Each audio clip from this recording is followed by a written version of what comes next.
Nikech jomoko ne wacho ni wach mar ng'anyo ni koro oteku mare dok piny. Ng'eni wan kaka joma pimo. For example, Mombasa otero jo dong kanga duoko piny. Luo Nyanza omiyawa mbadi to gi ng'ane go pia ndalo odok chien.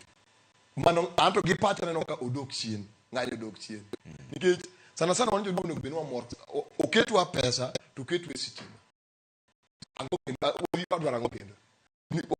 pia wanda inyise mbadi ko adwa disi man sims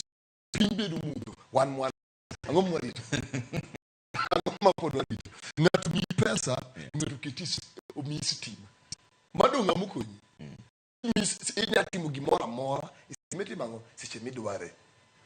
wanai siti negi ler wane pesa koro wan gitani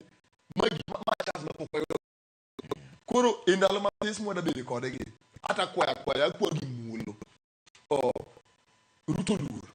en ng'ama luor kabisa ka GNCs mone nindo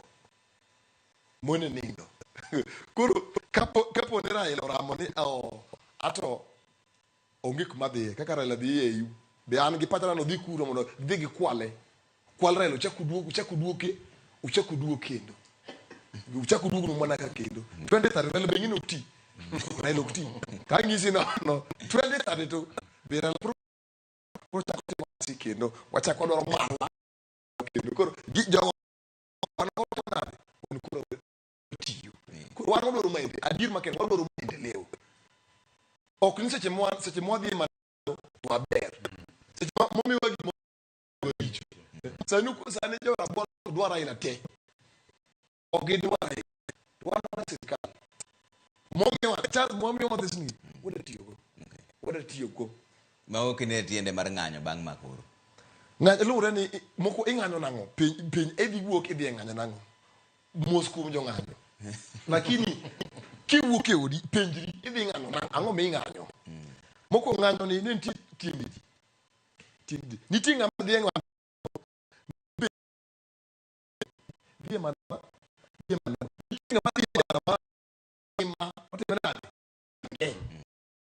nitie ng'ama dhi maandamano ode onge mogo kodok mo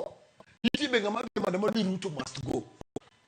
en Ruto no en Ruto to koro seche ma Ruto dhi kasago dhi iko ndela mo dinge osairo Ruto osairo Gasagwa lagi nyiri sani ofiringenye gombo mang'anga gombo kibudi imala mulo dinga piny kade rango mofa okinyal neno okuongo mano dhi UDA kobe Raila okuongo makata dhi ko kote mano dhi Raila poko dhiga makato idhi wito kote to giwacho ni sani koro jite ni e sirkal koro next mano onge